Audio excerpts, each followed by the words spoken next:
Très bon début de semaine à toutes et à tous et bienvenue dans ce nouveau numéro du Journal de l'économie. Relèvement du taux directeur de la Banque centrale sud-africaine de 25 points de base, c'est une première depuis mars 2016.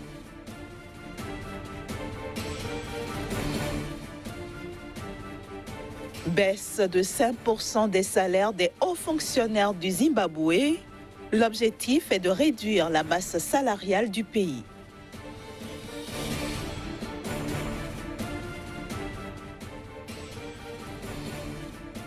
Enfin, le Cameroun opte pour de nouvelles mesures afin de rehausser ses recettes fiscales.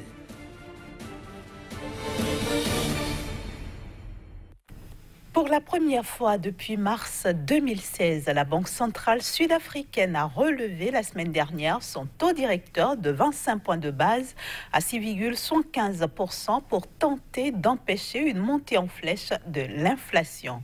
Selon l'institution, la faiblesse du taux d'échange et l'impact de la hausse des prix du pétrole ont contribué à la hausse de l'inflation depuis mars 2018, dans un contexte où la croissance du pays reste faible. Selon les données de l'Agence sud-africaine des statistiques, l'inflation est passée de 3,8% en mars à 5,1% en octobre. Elle reste cependant dans la fourchette située entre 3% et 6% fixée par le Comité de politique monétaire. Les hauts fonctionnaires du Zimbabwe vont subir une baisse de 5% de leur salaire. La mesure inclut les ministres et même le chef de l'État. L'objectif est de réduire la masse salariale qui absorbe jusqu'à 90% des revenus du pays. Le Zimbabwe entend aussi lancer une inscription biométrique des membres de la fonction publique afin de supprimer les travailleurs fantômes. Emmerson Mnangagwa poursuit l'assainissement des finances publiques au Zimbabwe.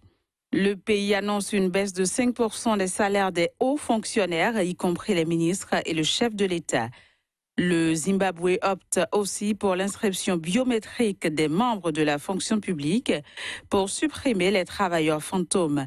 Toutes ces mesures visent à réduire les dépenses du pays. En effet, les salaires des fonctionnaires absorbent jusqu'à 90% des revenus du Zimbabwe plongé dans une crise économique et financière depuis 2 décennies.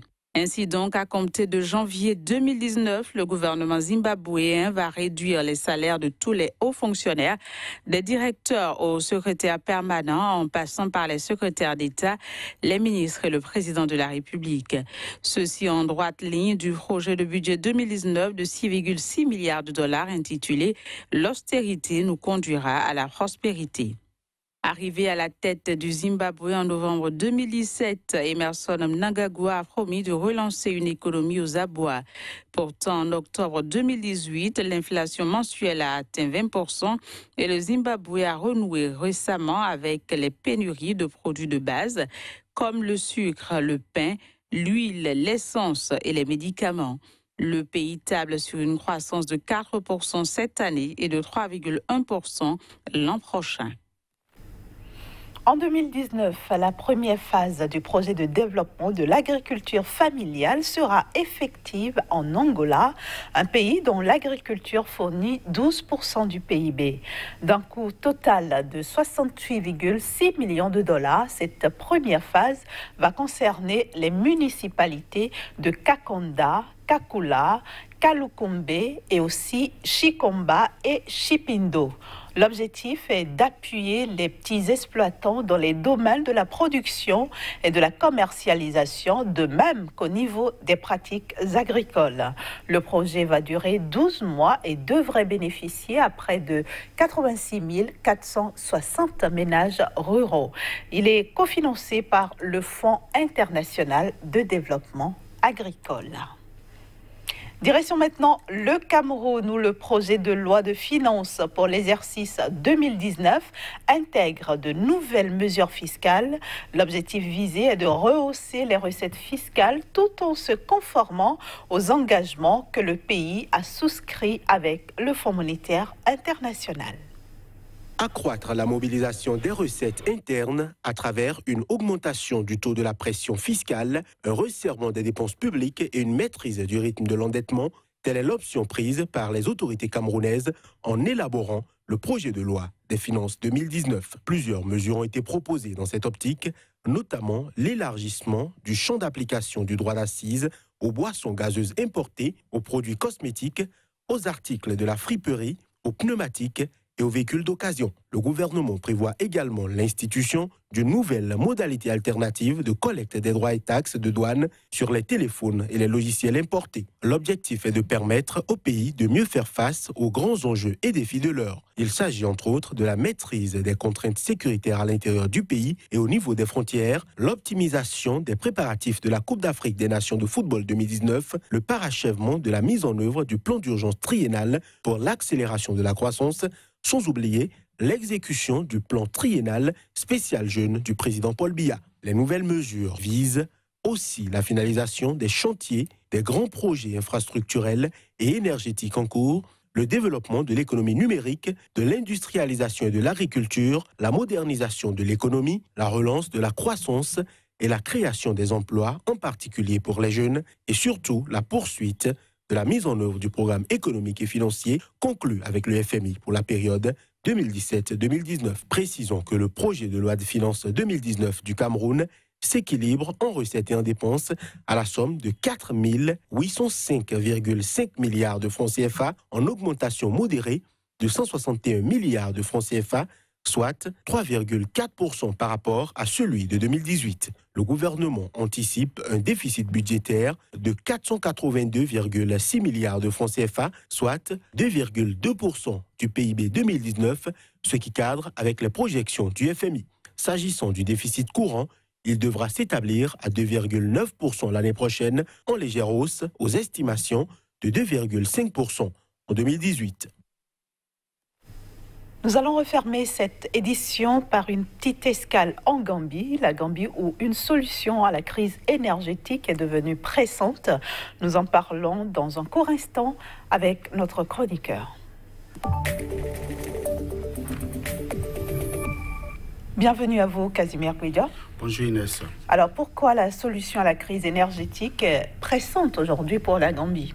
Parce que le pays est en train de plonger dans l'abîme, notamment à cause du déficit d'énergie qui entraîne d'énormes conséquences sur les petites et moyennes entreprises, mais aussi sur la population. L'insécurité devient grandissante, donc les conséquences liées à l'insuffisance énergétique au niveau donc, de la Gambie est aujourd'hui le facteur donc d'insécurité, mais aussi de contre-performance économique, et le pays ne compte plus conjuguer donc ses contre-performances pour le compte de l'année 2019.